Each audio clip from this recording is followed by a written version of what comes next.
अस्सलाम वालेकुम दोस्तों। इस वीडियो में हम किसी स्केलर फंक्शन का ग्रेडियंट कर्वीलिनियर कोऑर्डिनेट सिस्टम में कैसे हासिल किया जाता है ये देखेंगे। तो अगर t हमारे पास एक फंक्शन है जो कि rectangular coordinates x y z का और orthogonal curvilinear coordinates u1 u2 u3 का फंक्शन है, तो ऐसा स्केलर फंक्शन जो है इसका जो ग्रेडियंट होगा रेक्टेंगुलर कोऑर्डिनेट्स में वो हो जाएगा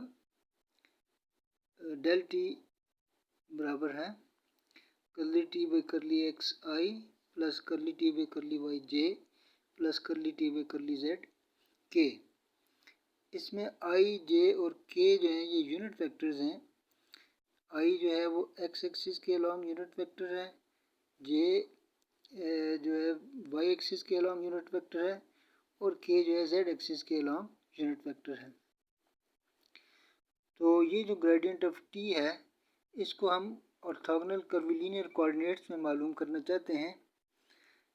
तो अब फ़र्ज़ किया कि ये जो ग्रेडियंट ऑफ टी है ये कर्वीलिनियर कोऑर्डिनेट्स में अगर ये बराबर हो f1 e1 के और प्लस f2 e2 और प्लस f3 e3 के।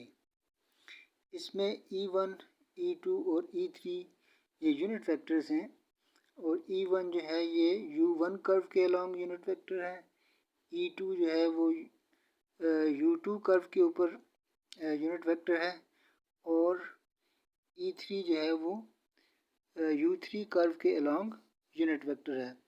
जबकि f1 f2 और f3 जो हैं ये फंक्शंस हैं u1 u2 u3 के। तो अब अगर हमारे पास एक पॉइंट P है कि जिसका पोजीशन वेक्टर r डैश है, तो उस पोजीशन वेक्टर r डैश को हम इस तरह लिख सकते हैं रेक्टेंगुलर कोऑर्डिनेट्स में कि r डैश बराबर है x i plus Y j plus Z के। और इसका जो डिफरेंशियल चेंज होगी इसमें डी आर डैश, तो उसको हम लिख सकते हैं कि d r dash is equal to d x i plus d y j plus d z के। तो ये जो differential change in the position vector r dash है डी आर डैश, इसको अगर हम कर्वीलिनियर कोऑर्डिनेट्स में लिखना चाहें तो हम इसको इस तरह लिखेंगे कि d r dash is equal to curly r dash में curly u one d u one plus curly r dash में curly u two d u two plus curly r dash में curly u three d u three. तो इसमें ये जो करली r dash में curly u one है ये असल में एक वेक्टर है जो कि यू वन कर्व के ऊपर होगा और ये टेंजेंट बनाएगा उसके ऊपर और पॉइंट P के ऊपर ये टेंजेंट होगा। इसी तरह करली आर डैश में करली यू टू जो है ये एक वेक्टर है जो कि यू टू कर्व के ऊपर टेंजेंट बना रहा है और पॉइंट P के ऊपर। और इसी तरह करली आर डैश में curly u three is tangent on you three curve at point P। तो अब इसमें ये जो करली आर डैश में करली यू वन है ये जो वेक्टर है इसको हम इस तरह भी लिख सकते हैं कि करली आर डैश में curly u one mod multiplied by unit vector E one. किसी भी वेक्टर को हम इस तरह लिख सकते हैं कि वो उस वेक्टर का मैग्नीट्यूड, मॉड का मतलब है मैग्नीट्यूड, और मैग्नीट्यूड मल्टीप्लाइड बाई उस वेक्टर की डायरेक्शन में एक यूनिट वेक्टर। तो ये जो इसका मैग्नीट्यूड है इसको अगर हम a1 से डिनोट करें तो ये हो जाएगा a1 e1, यानी कि करली आर डैश भी करली u1 जो है ये बराबर हो जाएगा a1 e1 के। इसी तरह करली आर डैश भी करली u2 ये बराबर हो जाएगा a2 e2 के और करली डैश बाई करली यू थ्री ये बराबर हो जाएगा A3 E3 के। इसमें जो A1 A2 और A3 हैं ये कहलाते हैं स्केल फैक्टर्स, और जबकि E1 E2 E3 जो हैं ये यूनिट फैक्टर्स हैं, जो मैं आपको पहले ही बता चुका हूँ। तो अब ये जो हमारा एक्सप्रेशन था डिफरेंशियल आर डैश यानी कि डी आर डैश का, इसमें करली आर डैश में करली U1 की जगह हम ये लिख सकते हैं A1 E1। इसी तरह करली आर डैश पे करली U2 की जगह हम लिख सकते हैं A2 E2, और करली आर डैश पे करली U3 की जगह हम लिख सकते हैं A3 E3। तो जब ये हम सब्स्टिट्यूशन इसमें करेंगे तो हमारा जो एक्सप्रेशन होगा डी आर डैश का, तो वो हो जाएगा कि d r dash is equal to A1 E1 DU1 plus A2 E2 DU2 plus A3 E3 DU3। तो ये हमारा एक्सप्रेशन आ जाएगा for d r dash in curvilinear coordinates. अब जो हमारा t फंक्शन है, जो स्केलर फंक्शन t है, चूँकि वो xyz का फंक्शन है, तो लिहाजा उसमें जो डिफरेंशियल चेंज है dt, उसके लिए हम लिख सकते हैं कि dt इज़ इक्वल टू करली t बाई करली x dx प्लस करली t बाई करली y dy प्लस करली t बाई करली z dz। तो इसको जब हम गौर से देखते हैं तो ये हमें पता चलता है कि ये दो अगर वेक्टर्स हों, उनकी डॉट प्रोडक्ट की जाए तो उससे ये हासिल होता है। वो कौन से वेक्टर्स हैं कि वो एक वेक्टर है जी curly t by curly x i plus curly t by curly y j plus curly t by curly z के, एक वेक्टर ये आ गया। और दूसरा वेक्टर है D x i plus d y j plus d z के। इन दोनों की जब डॉट प्रोडक्ट करेंगे तो हमें ये एक्सप्रेशन हमारे पास आ जाएगा।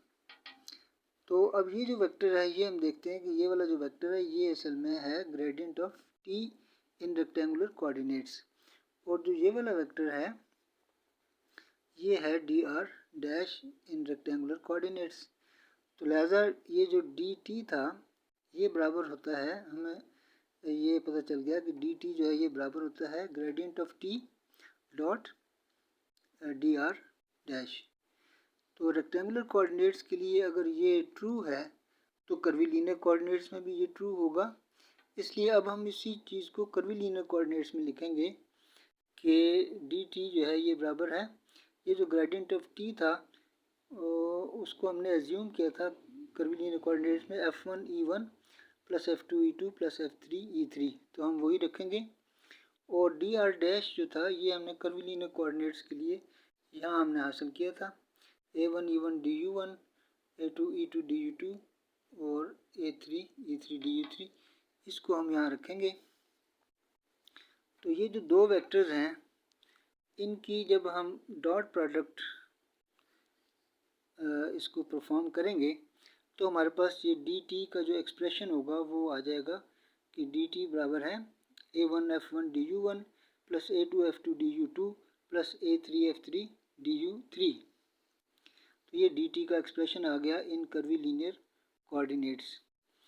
तो लेकिन हमें पता है कि डी टी को हम इस तरह भी लिख सकते हैं कि करली टी बाई करली U1 DU1 plus curly t by करली U2 DU2 plus curly t by करली U3 DU3।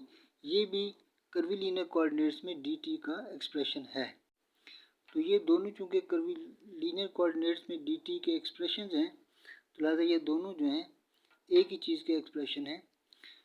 तो जब एक ही चीज़ की है तो यहाँ DU1 है, यहाँ DU1 है, तो इस DU1 के साथ जो लिखा हुआ है A1 F1 ये बराबर हो जाएगा करली टी बाई करली U1 के। इसी तरह DU2 को जब कंपेयर करेंगे इस DU2 के साथ तो A2 F2 बराबर हो जाएगा करली टी बाई करली U2। इसी तरह A3 F3 बराबर हो जाएगा करली टी बाई करली U3 के। तो इन दोनों के कंपैरिजन से हम हासिल करते हैं कि F1 जो है वो बराबर हो गया 1/A1 करली टी बाई करली U1 और F2 जो है बराबर हो गया 1/A2 करली टी बाई करली U2 और F3 जो है ये बराबर हो गया 1/A3 करली टी बाई करली U3 के। तो यही हम हासिल करना चाहते थे F1, F2 और F3 की वैल्यू। इसको जब हम इक्वेशन 1 में रखेंगे तो हमारे पास ग्रेडियंट ऑफ टी आ जाएगा in curvilinear coordinates. Gradient of T यानी कि डेल टी बराबर आ जाएगा 1/A1 करली टी बाई करली U1 E1 प्लस 1/A2 करली टी बाई करली U2 E2 प्लस 1/A3 करली टी बाई करली U3 E3। तो ये वो एक्सप्रेशन है जो हम हासिल करना चाहते थे। और यहाँ से ये जो ग्रेडियंट है ये हमें दो चीज़ें देता है कि एक तो ये देता है कि रेट ऑफ चेंज और दूसरा direction of the greatest change in T, यानी कि स्केलर फंक्शन टी में जो तब्दीली आ रही है तो सबसे ज़्यादा जो तब्दीली है वो किस डायरेक्शन में है और उस तब्दीली की रफ्तार क्या है। ये दो चीज़ें जो हैं वो हमें ग्रेडियंट ऑफ टी से हासिल होती हैं। तो इसमें अगर इस एक्सप्रेशन में से टी को हम निकाल दें तो हमारे पास सिर्फ डेल आ जाता है, ऑपरेटर डेल। तो ऑपरेटर डेल जो है कर्विलीनियर कोऑर्डिनेट्स में उसको हम यूँ लिख सकते हैं कि del is equal to 1/A1 करली बाई करली U1 E1 प्लस 1/A2 करली बाई करली U2 E2 प्लस 1/A3 करली बाई करली U3 E3। तो उम्मीद है कि आपको ये सारे स्टेप्स समझ आ गए होंगे। अल्लाह हाफिज़।